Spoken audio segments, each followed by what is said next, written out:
চারিদিকে যে সমস্ত বিষয় চলছে, কোর্ট কোর্ট কেস কোর্ট আর এসএসসি, শুনতে শুনতে প্রত্যেকটা ছাত্রছাত্রীর মনে একটা আশঙ্কা তৈরি হয়েছে যে স্যার ইন্টারভিউটা হবে তো, প্যানেলটা কি বাতিল হয়ে যাবে, 10 নাম্বার বাতিল হবে তো, অনেকে বলছে 10 নাম্বার কি বাতিল হয়ে যাবে, ইন্টারভিউটা কবে নাগাদ হবে, এগুলো নিয়ে প্রত্যেকের মধ্যে একটা অনিশ্চয়তা তৈরি হয়েছে। একেবারেই তাই, শুধু পলিটিক্যাল একাডেমি স্টুডেন্টদের বলছি না, শুধু রাষ্ট্রবিজ্ঞানের স্টুডেন্টরাই নয়, প্রত্যেকটা সাবজেক্টের ছাত্রছাত্রীদের মধ্যে একটা অনিশ্চয়তা তৈরি হয়েছে, একটা ধোঁয়াশা তৈরি হয়েছে যে ইন্টারভিউ আবার কবে হবে, আদতে এই প্যানেল থাকবে তো। আজকের তোমরা প্রত্যেকে লক্ষ্য করেছো যে যেভাবে অমৃতা সিনহার বেঞ্চে এখনো পর্যন্ত রায়টা থেকেই গেছে, অর্থাৎ দুপক্ষের কথোপকথন আজকের শোনা হলো, 1 তারিখে অর্থাৎ সোমবার আবার কিন্তু এই বিষয়টা নিয়ে আলোচনা হবে, আবার রায়দানও সেদিন হতে পারে। তাই এখন এসএসসি কমিশন খুব চাপে আছে, এটুকু বলা যেতে পারে। 10 তারিখের মধ্যে সমস্ত ওএমআর পাবলিশ করতে বলা হয়েছে জনসমক্ষে, এবং বলা হয়েছে যে যারা টেন্টেড টিচার্স তাদের নিয়ে একটা লিস্ট প্রকাশ করতে, যেমন যারা মূলত প্যানেল হয়ে যাওয়ার পরেও যাদেরকে নিয়োগ করা হয়েছিল সেই সমস্ত টিচারদের নাম প্রকাশ করতে বলা হয়েছে। কিন্তু এসএসসি একটু বলার চেষ্টা করেছে যে সেই নামটা পাবলিক না করে অন্তত যাতে তারা কোর্টে পেশ করতে পারে তার অনুমতি দেওয়া হোক। যাই হোক, এই সমস্ত কেস নিয়ে চলছে, তার মধ্যে অনিশ্চয়তা। কিন্তু যাই হোক, ইন্টারভিউর জন্য যে ম্যারাথন ক্লাস আমাদের, সেটাকে কিন্তু একেবারে বন্ধ করে রাখলে চলবে না। আমাদেরকে আস্তে আস্তে করে ইন্টারভিউর জন্য কিন্তু প্রস্তুতিটা নিতে হবেই। কেন বলছি? কারণ আমার মনে হয় না পুরো প্যানেলটা বাদ চলে যাবে, আমার এটুকু মনে হচ্ছে না। যদি হয় তাহলে কিন্তু অমৃতা সিনহা এটুকু বলতো না যে যে সমস্ত 25 সালের যে পরীক্ষা হয়েছে তার যে সমস্ত আমাদের ওএমআর সিট সেটাকে পাবলিক করতে হবে, এটা অন্তত বলতো না। তাহলেও কিন্তু আমার মনে হচ্ছে একটা গুরুত্ব কোথাও না কোথাও আছে, কিন্তু সেটা বিচার্য বিষয়, বিচার হবে। তাই বলছি, প্যানেল যদি না বাতিল হয় তাহলে কিন্তু আমাদের কিন্তু ইন্টারভিউটা হবেই, এটুকু ধরে নিয়েই এগোতে হবে। তাই তোমরা ভালো করে প্রস্তুতি নাও ইন্টারভিউর জন্য। আজ হোক, কাল হোক, পরশু হোক, ইন্টারভিউ কিন্তু আমাদেরকে দিতেই হবে। সেটা যাদের নাম এসেছে কিংবা পরবর্তীকালে যাদের নাম আসবে, প্রত্যেককেই বলছি ইন্টারভিউর জন্য প্রস্তুতি নাও, আর আমার এই ম্যারাথন ক্লাসে অবশ্যই উপস্থিত থেকো। আমরা আজকের মূলত অধিকার, স্বাধীনতা, এই বিষয়গুলোকে নিয়ে একটু আলোচনা করব। ছোট্ট ছোট্ট প্রশ্ন, তবুও আমরা কিন্তু কোথাও কোথাও গুছিয়ে না বলতে পারার জন্য ভুল হয়। আমার এখানে উত্তরগুলো আছে, কিন্তু এই উত্তরগুলো যদি পছন্দ না হয়ে থাকে তাহলে তুমি তোমার যে কোনো বই থেকে সেই উত্তরগুলোকে সংগ্রহ করে তোমার মতো করে বলতে পারো। এখানে মূল উদ্দেশ্যটাই হচ্ছে তোমাদের কাছে ভালোভাবে প্রশ্নগুলোকে তুলে ধরা। কি কি প্রশ্ন হতে পারে? প্রথম প্রশ্নটি কি বলছে? একেবারেই প্রথম প্রশ্ন দেখো, বলছে অধিকারের সংজ্ঞা কিভাবে নিরূপণ করবে, বা অধিকার বলতে তুমি কি বোঝো? অধিকার বলতে আমরা কি বুঝি? ছোট প্রশ্ন হলেও অনেক সময় উত্তর দিতে কিন্তু অনেক সমস্যা হয়। অধিকার আমরা কাকে বলবো?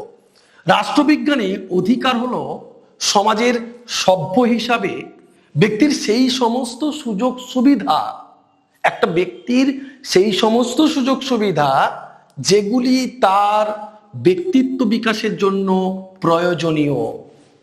যেটা অধ্যাপক ল্যাস্কির কথাটা খুব গুরুত্বপূর্ণ। অধ্যাপক ল্যাস্কির ভাষায় কি বলছে? অধিকার হলো সমাজ জীবনের সেই সব অবস্থা যেগুলি ব্যতি রেখে, মানে যেগুলি ছাড়া কোনো মানুষ সাধারণভাবে তার ব্যক্তিত্বের চরমতম বিকাশে সচেষ্ট হতে পারে না, বা তার পরিপূর্ণ বিকাশ সাধন করতে পারে না, সেগুলোকেই আমরা অধিকার বলবো। পরবর্তী একটা গুরুত্বপূর্ণ প্রশ্ন দেখো, যদি তোমাকে জিজ্ঞেস করে স্বাভাবিক অধিকার বলতে কি বোঝায়, যদিও কমিশন কিন্তু তোমাকে ইন্টারভিউ বোর্ডে অন্তত বিশাল কিছু প্রশ্ন তোমাকে জিজ্ঞেস করবে না আমাদের সাবজেক্ট থেকে, মোটামুটি সাবজেক্টে তোমার এই সাধারণ জ্ঞানগুলো আছে কিনা সেগুলো কিন্তু তোমার থেকে জানার চেষ্টা করবে। একেবারেই সাধারণ জ্ঞান সম্পর্কে তোমার কি জ্ঞান আছে সেটুকুই কিন্তু জানার চেষ্টা করবে, আর তোমাকে সেগুলো সুন্দর করে গুছিয়ে একদম নমনীয় ভাবেই কিন্তু উত্তরগুলোকে দিতে হবে। স্বাভাবিক অধিকার বলতে এখানে কি বোঝায়? স্বাভাবিক অধিকার, তোমরা একটা কথা বোঝো যে স্বাভাবিক উদ্ভিদ, স্বাভাবিক উদ্ভিদ বলতে কি বোঝায়? আমরা জানি যে আমরা ম্যানগ্রোভ অরণ্যের কথা বলি, আমাদের সুন্দরবনে আমাদের লক্ষ্য করতে পারা যায়, যেখানে একা একাই হয়। অর্থাৎ স্বাভাবিক অধিকার, এই অধিকারগুলো যেটাকে আমরা বলি জন্মগত অধিকার, আমরা জন্মে মাত্র যে অধিকার লাভ করি, অর্থাৎ স্বাভাবিকভাবেই যে অধিকার আমাদের কাছে আসে, অর্থাৎ আমরা বলতে পারি সুসংগঠিত যে সমাজ ব্যবস্থা বা রাষ্ট্রীয় ব্যবস্থার উদ্ভবের আগে থেকেও কিন্তু এই অধিকার, এই কতগুলো অধিকার মানুষ কিন্তু পেত। সুসংগঠিত সমাজ ব্যবস্থা ও রাষ্ট্রীয় ব্যবস্থার উদ্ভবের পরেও এই সব অধিকারের অবসান ঘটেনি। ব্যক্তির অবিচ্ছেদ্য অঙ্গ হিসেবে এবং স্বাভাবিক আইনের উৎস হিসেবে এই সব অধিকারকে অবাধ ও চিরন্তন রূপে বিরাজ করতে দেখা যায়। কোনো সমাজ বা রাষ্ট্র এইসব অধিকারের স্রষ্টা নয়, এগুলির উপর হস্তক্ষেপ করতে পারে না। প্রাক সামাজিক ও প্রাক রাষ্ট্রীয় এইসব অধিকারই হলো স্বাভাবিক অধিকার, অর্থাৎ রাষ্ট্র ব্যবস্থার আগে এবং সমাজ ব্যবস্থারও আগে যে অধিকারগুলো গড়ে উঠেছে। মানুষ জন্মমাত্রই কোন অধিকারগুলো ভোগ করতে পারে? যেমন জীবনের অধিকার, মানুষের বেঁচে থাকার জীবনের যে অধিকার, এটা স্বাভাবিক অধিকার। তার স্বাধীনতার অধিকার, এটাও একটা স্বাভাবিক অধিকার। সম্পত্তির অধিকার, বলছে এগুলো কিন্তু প্রত্যেকটি ব্যক্তির স্বাভাবিক অধিকার। এদের মধ্যে গুরুত্বপূর্ণ John Locke, Thomas Paine, Bentham, Green, Laski, এদের কথা বলা যায়। পরে দুটো প্রশ্ন দেখো, বলছে পৌর বা সামাজিক অধিকার কাকে বলে? পৌর এবং সামাজিক অধিকার বলতে কি বোঝায়? পৌর ও সামাজিক অধিকার বলতে বোঝায় এমন কতকগুলি অধিকার যেগুলিকে বাদ দিয়ে সভ্য নাগরিক জীবনযাপন সম্ভব নয়, তথা সুস্থভাবে মানুষের মতো সভ্য সমাজে বেঁচে থাকা সম্ভবই নয়। ব্যক্তিগত নিরাপত্তার অধিকার, মতামত পোষণ করা ও প্রকাশ করার অধিকার, পরিবার গঠনের অধিকার, এগুলোকে আমরা বলতে পারি পৌর বা সামাজিক অধিকার, পৌর অধিকার। এবং পৌর অধিকারগুলো অনেকগুলো আছে, সেই উদাহরণগুলো কিন্তু তোমাদেরকে জানতে হবে কোনগুলো পৌর অধিকার। এবার বলছে রাজনৈতিক অধিকার। রাজনৈতিক অধিকার বলতে আমরা কি বুঝি? মূলত রাজনীতির সাথে যে সমস্ত অধিকারগুলো জড়িয়ে একটা মানুষ নির্বাচনে অংশগ্রহণ করতে পারার যে অধিকার, একটা মানুষ হিসেবে একটা মানুষকে নির্বাচিত করার যে অধিকার, মিটিং মিছিল করার যে অধিকার, অর্থাৎ রাজনৈতিক যে অধিকারগুলো রয়েছে সেগুলোকে আমরা মূলত রাজনৈতিক অধিকার বলে গণ্য করতে পারি। এবারে একটা গুরুত্বপূর্ণ প্রশ্ন, সেটা হচ্ছে অর্থনৈতিক অধিকার। এগুলো তোমাদের সহজ বলে মনে হতে পারে, পিডিএফটা অবশ্যই আমাদের গ্রুপে দিয়ে দেবো, যে গ্রুপটা আছে হোয়াটসঅ্যাপ গ্রুপ, সেখানে অবশ্যই তোমাদেরকে দিয়ে দেবো, লিঙ্ক থেকে তোমরা জয়েন করতে পারবে, এগুলো আমরা দিয়ে দেবো। আর একটা কথা বলে রাখি, এরকম প্রায় আমাদের 1000-এরও বেশি একটা কোশ্চেন নিয়ে আমরা কিন্তু একটা বই প্রকাশ করছি। মূলত এই বইটি তোমরা দেখতে পাচ্ছ এখানে, এই বইটিতে আমরা 3-4টি ভাগে ভাগ করে তোমাদেরকে রেখেছি। সেখানে ইন্ডিয়ান কনস্টিটিউশন থাকবে, আন্তর্জাতিক সম্পর্ক থাকবে এবং এই পলিটিক্যাল থিওরির পার্ট থাকবে, তার সাথে সাথে সাম্প্রতিক সময়ের বিষয়গুলোর প্রশ্ন উত্তর থাকবে এবং তার সাথে আমাদের যে বিভিন্ন প্রকল্পগুলো পশ্চিমবঙ্গ এবং আমাদের যে কেন্দ্রীয় সরকারের, সেগুলোও কিন্তু এর মধ্যে থাকবে। তাহলে একটা কম্প্যাক্ট ইন্টারভিউর বুক তোমরা পেয়ে যাচ্ছ মাত্র 299-এ। তার জন্য এটা যদি তোমরা পারচেস করতে চাও অবশ্যই ফোন করো 8620063339 এই নম্বরে। অর্থনৈতিক অধিকার বলতে কি বোঝাচ্ছে? বলছে ব্যক্তির এমন কতকগুলি অধিকারকে বোঝায় যেগুলি তার অর্থনৈতিক জীবনে নিরাপত্তা এনে দেয়। এই অধিকারগুলি ছাড়া ব্যক্তির কাছে তার সামাজিক ও রাজনৈতিক অধিকার অর্থহীন হয়ে পড়ে। একেবারেই তাই। অর্থনৈতিক অধিকার না থাকলে ওই জীবনের অধিকার, এর অধিকার, তার অধিকার, যত অধিকারই দাও না কেন, কোনো কাজেই আসে না। এটাও কিন্তু মার্ক্সের একটা গুরুত্বপূর্ণ কথা। মানুষকে জীবনের অধিকার দিয়ে দিলাম, অথচ তাকে অর্থনৈতিক দিক থেকে তাকে মেরে দিলাম, তাহলে কিন্তু মানুষ প্রকৃতভাবে তার জীবনের অধিকার ভোগ করতে পারে না। তাই অর্থনৈতিক অধিকারটাও কিন্তু খুবই খুবই খুবই গুরুত্বপূর্ণ। এই জন্য আমরা অর্থনৈতিক অধিকারের সাথে যে সমস্ত আর্থিক যে সমস্ত সামর্থ্য সংহতি অর্জনের উদ্দেশ্যে যেগুলো করা হয় বা যে সমস্ত সুযোগ সুবিধা, সেগুলোকে আমরা অর্থনৈতিক অধিকার বলবো। যোগ্যতা অনুসারে কাজ পাওয়ার অধিকার, উপযুক্ত পারিশ্রমিক পাওয়ার অধিকার, অবকাশের অধিকার, এগুলো আমরা অর্থনৈতিক অধিকার হিসেবে বলতে পারি। একটি গুরুত্বপূর্ণ প্রশ্ন, সেটি হচ্ছে প্রতিরোধের অধিকার বলতে কি বোঝায়, বা প্রতিরোধের অধিকার কাকে বলে? প্রতিরোধ করার ক্ষমতা। হ্যাঁ, প্রতিরোধ না গড়ে তুলতে পারলে অনেক সময় কিন্তু অনেক সমস্যা আমরা দেখতে পাই। তাই প্রতিরোধ করার ক্ষমতাটাও কিন্তু খুবই দরকার। এজন্য কি বলছে? অন্যায়, অযৌক্তিক এবং জনস্বার্থ বিরোধী রাষ্ট্রীয় আইন ও প্রশাসনের বিরুদ্ধাচরণের জন্য নাগরিকরা কতকগুলি অধিকারের প্রয়োগ বাস্তবে ঘটায়। এইসব অধিকারই হলো প্রতিরোধের অধিকার। এই প্রতিরোধের অধিকারগুলোর মধ্যে কোনগুলো বোঝায়? যেমন দেখো, সরকারের প্রতি আনুগত্য প্রদর্শন না করা, রাষ্ট্রের আইন অমান্য করা, সরকারের অস্তিত্বকে অস্বীকার, ইত্যাদি ইত্যাদি, এই বিষয়গুলোকে বলছে প্রতিরোধের অধিকার। অর্থাৎ রাষ্ট্র যদি অন্যায় করে, রাষ্ট্র যদি কোনো অযৌক্তিক আইন প্রণয়ন করে, জনস্বার্থ বিরোধী রাষ্ট্রীয় আইন প্রণয়ন করে এবং প্রশাসনের এই বিরুদ্ধাচরণ করাকে, এই আইনের বিরুদ্ধে যাওয়াকে, যে সমস্ত অধিকার, সেগুলোকে আমরা প্রতিরোধের অধিকার বলতে পারি। এই যে দেখো, তোমাদের এসএলএসটি নিয়ে যে সমস্যা চলছে, ফ্রেশার্সদের মধ্যে যে সমস্যা, বা যারা টিচার্স ছিল, যোগ্য যে সমস্ত টিচার, তাদের তো কোনো দোষ ছিল না, পুরো প্যানেলটাকে যে বাতিল করা হলো। এই যে সরকারের কিছু কিছু বিষয়, অসম্ভব দুর্নীতি, এই দুর্নীতির জন্যই তো আজকে প্যানেলটা বাতিল হলো।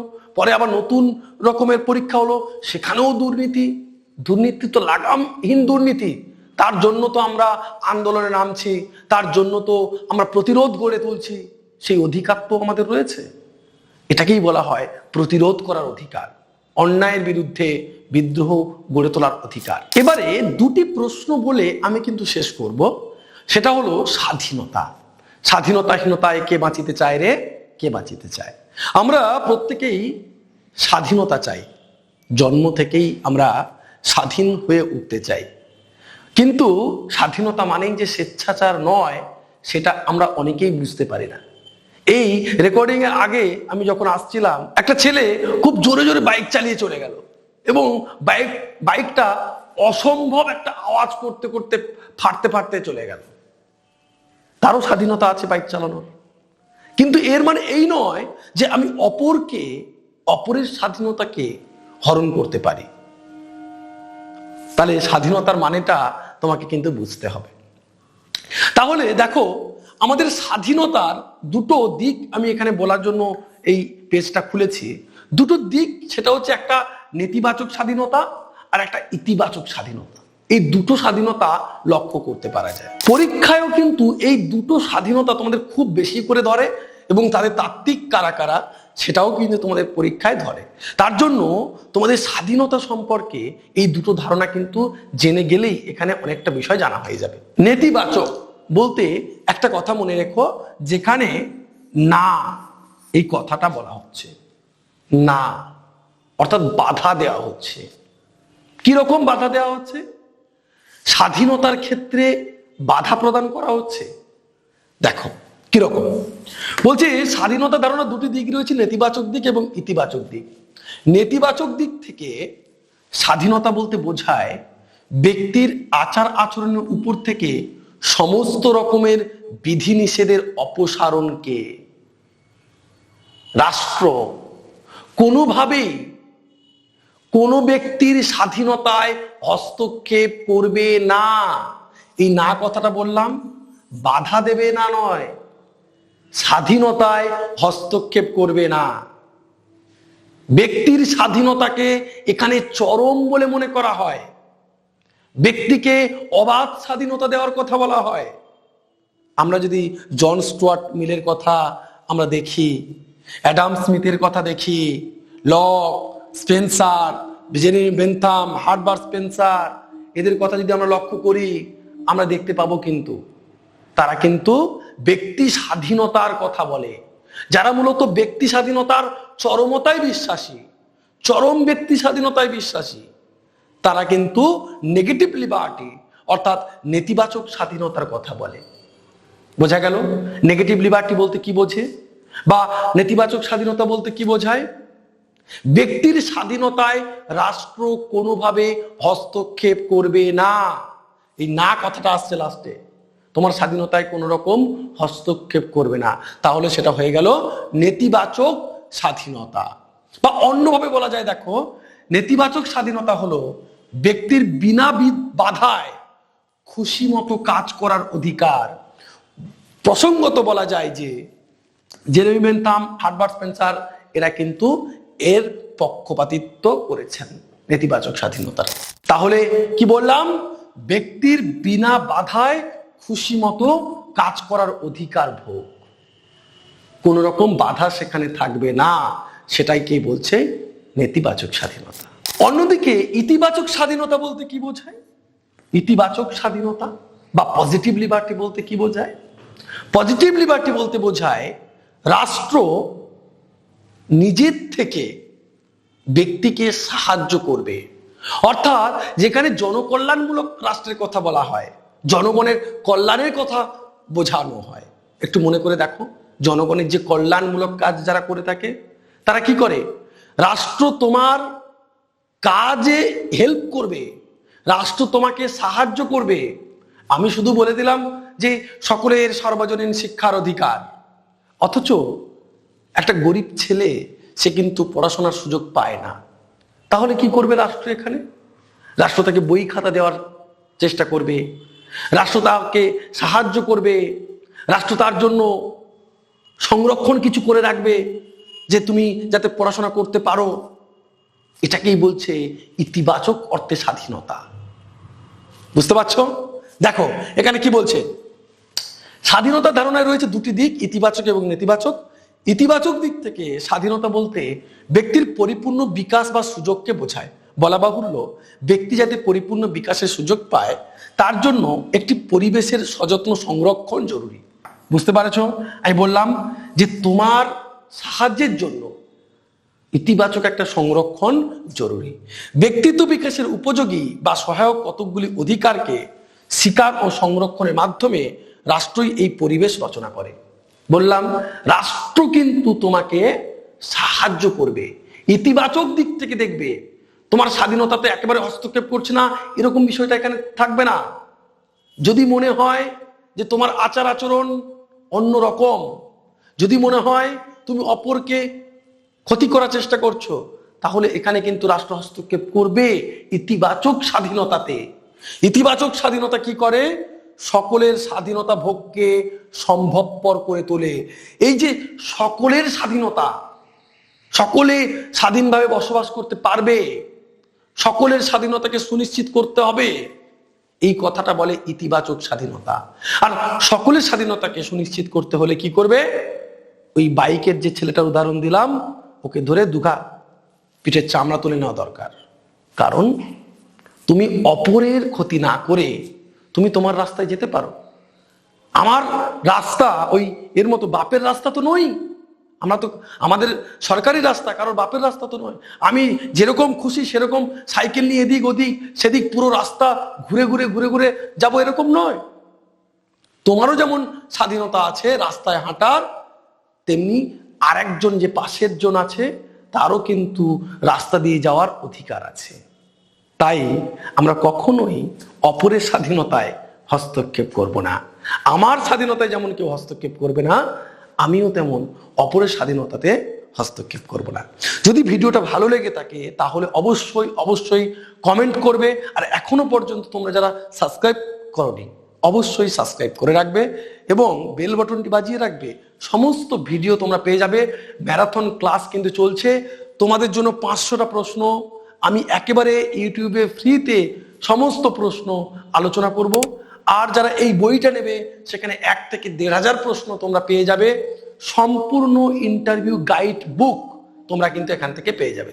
থ্যাংক ইউ, ভালো থাকবে, দেখা হবে পরের ভিডিওতে।